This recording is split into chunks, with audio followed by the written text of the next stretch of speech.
Okay, today's topic is really important. We are going to talk about public key cryptography, and it is actually a paradigm shift, of course, from 1970s, but it is still a hot topic. So, idea of public key cryptography is first introduced by Diffie and Hellman in 1976, also using some ideas of Merkle. It is based on using a trapdoor function where there is a function f, it takes the input p and provides the output c. Okay, so this is not a one-way function, but it is a trapdoor function. So let's recall what a one-way function is. You can think about hash functions. In a one-way function, when you have the input x, it is easy to output fx, where you get the output. Okay, but it is hard to invert f because it is a one-way function. When I give you the output y, it should be hard for you to find x, right? This is what we called pre-image resistance when we were talking about hash functions. So idea here is to get a function so that everybody can encrypt, but only one person can decrypt. So going one way would be very easy. Going back would be hard. That is the main idea. So can we do it? With one-way functions, of course, we cannot. But can you design a function that we are going to call a trapdoor function so that it is again easy to compute fx. It is again hard to invert f without extra knowledge. This means that person who has the extra knowledge can easily invert f. And here, this is what we call the trapdoor. Okay, that extra information allows you to decrypt. Okay, so this idea is something like this. Let's have two parameters like private key and public key. Give public key to everybody, so this fx will be using this public key and obtaining the output. But only the person with the private key can invert fx and obtain x. That is the whole idea. So Diffie and Hellman actually provided this idea, but actually they couldn't come up with such a function. They just said that this can be done if you find such a trapdoor. Okay, but instead they gave us an algorithm called Diffie-Hellman key exchange, which allowed you to exchange secret keys or agree on a secret key on an insecure channel, and two devices or two persons who haven't communicated before can use this insecure channel, and using Diffie-Hellman key exchange, they can agree on a secret key and then start using this secret key to communicate. Think about using AES. So I want to buy something from Amazon.com. But we haven't get together with Amazon, right? We didn't exchange any AES secret keys. So we cannot use a block cipher. But using this Diffie-Hellman key exchange, when I visit their web page, we can agree on an AES key. So after that point on, we can start communicating in an encrypted way on an insecure channel, which is the internet in this case.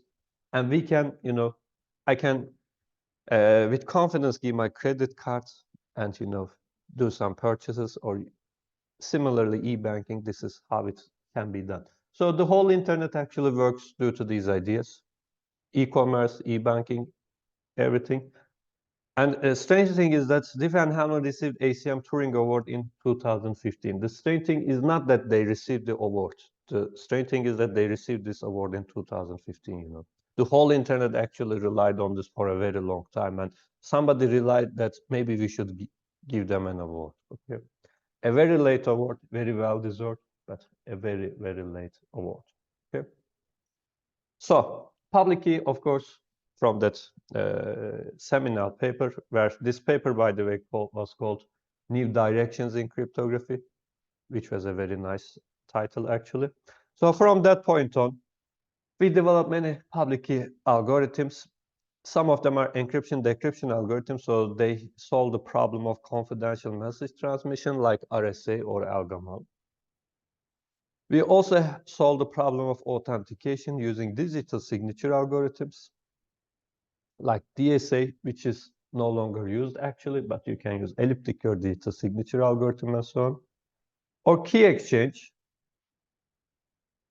which allows us to exchange the key of a symmetric key crypto system through an unsecure channel. As I mentioned, a Diffie-Hellman key exchange is an example of this. So as you can see, the problems I cannot solve with symmetric key cryptography can be solved here with public key algorithms. Of course, confidential message transmission if you can exchange the key with this, you don't need to use RSA. You can keep using symmetric key crypto system like AES. So in order to understand this one-way functions or trapdoor functions, we have to talk about how hard or easy to perform some operations. In other words, we are going to talk about the time complexity of algorithms, okay? And we are going to kind of categorize them like constant time, which is, since it is constant, would be really fast. But we are going to talk about polynomial time, exponential time, or subexponential time algorithms. So let's start with the polynomial time algorithms. An algorithm to perform a computation is said to be a polynomial time algorithm if there exists an integer d such that the number of bit operations required to perform the algorithm with a k-bit input is O k to the d. Okay. So these are going to be fast algorithms since they're polynomial time. But exponential time algorithms are somewhat more complicated. An exponential time algorithm has an estimate of, so this big O notation, by the way, shows us, how complex it is. So actually, if there's a, if I go back and if you calculate how many operations you need, maybe you need 3 times k to the d. But when you write it in the big O notation, that constant 3 has no importance to us, so we remove it. Okay. An exponential time algorithm has an estimate of e to the ck, where k is the total input length and c a constant. So think about a brute force attack on a block cipher. AES, for instance. Assume that your secret key is 128 bits, so your input is 128. But performing the brute force attack requires 2 to the 128 operations, right? So it is exponential time complexity.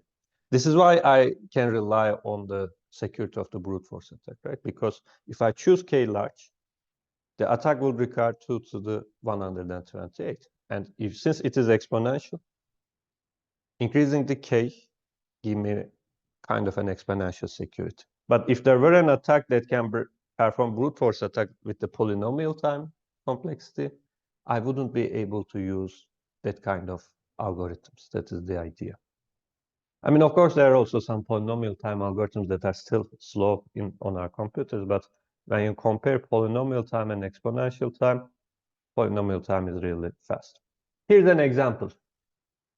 So we are going to rely on, for instance, in RSA, on the hardness of the factorization problem. So idea is as follows. I choose 2 large primes, I multiply them, and I ask you to factorize them. So I'm giving you an odd integer n. So at the end, you will tell me either, okay, n is prime, so it has no trivial factors, or you will say that, okay, I found the factors, these are the divisors of n. So if you do the trial division method, this would be really slow. So let's see how it is done. So you can do the following. You can try every odd integer starting from 3 to square root of n. Actually, if you have a list, you can try every prime number starting from 3 to square root of n. Check if any of these actually divides n. Okay, this is the trial division method. So you check if 3 divides n. If not, you check 5 if 5 divides n. 7, 11, you go with the primes. And check if it can be done. So let's say that n is a k-bit integer. So this is what I mean by log 2n. So number of trials you need is the square root of n. So in terms of order, of course, assume that there are square root of n numbers here. So this is 2 to the k over 2 due to the square root of n. So you are going to perform at most this many trial divisions, right? Division of a k-bit integer with a k over 2-bit integer is of big O notation k square. You can check Koblitz books to see why this is the case, but it is not that hard to see. So at the end, a division requires this many operations. You are going to perform this many divisions. So your complexity of this checking everything one by one actually as a big O notation of complexity in this form of 2 to the k over 2 times k square. So due to the 2 to the over k, this is exponential time. So this is why you cannot actually break RSA using this method. Okay. So This is an exponential time algorithm to factorize a number. And using this, if I choose a very large n, which is a multiplication of 2 primes, this method cannot break it. But the question is, okay, maybe I have a better idea and I can do this factorization in a faster way. The answer is yes, you can. And there is actually an algorithm which is not a polynomial type for factorization, but there is a sub-exponential time algorithm that is between polynomial and exponential time algorithm. This is why RSA keys has to be large. Think about this way. When I'm going to talk about elliptic curve cryptography, and we will be talking about keys of length 256 bits. But when we are talking about RSA, we are talking about 3072 bits. This is because there is a sub-exponential time algorithm. So this is the definition of a sub-exponential time algorithm. So as you can see, there is an L here, it takes 2 inputs, gamma and C, and it is defined like this.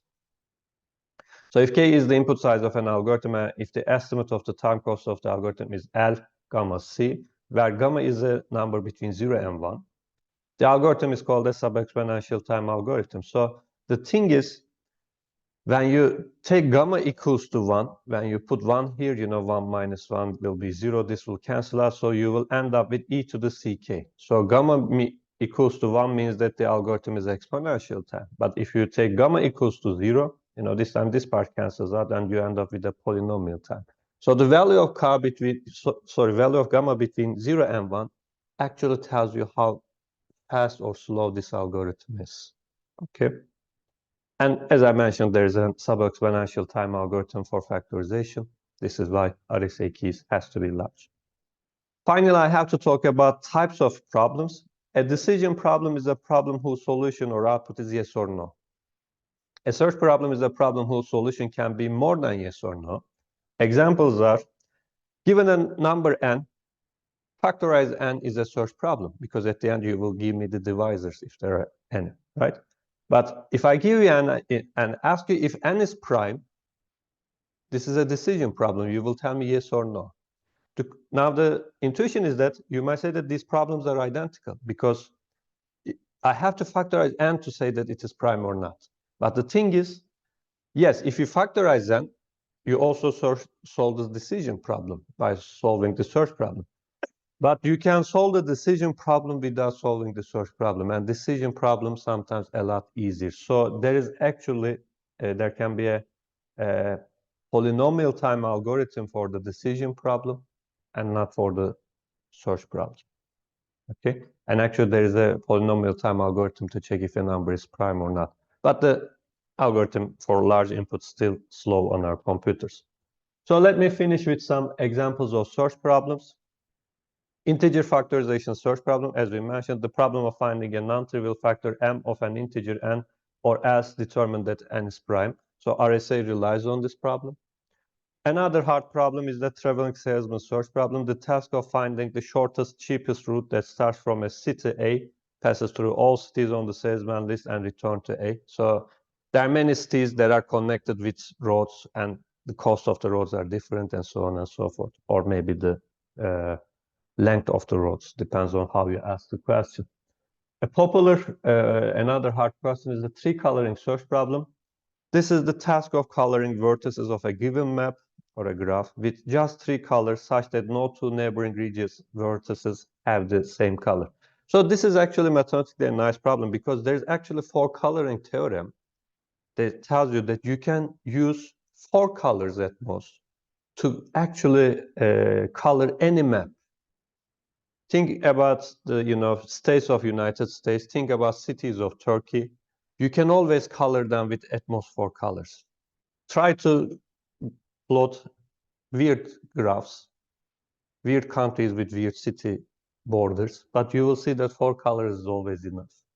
And this is a theorem from graph theory.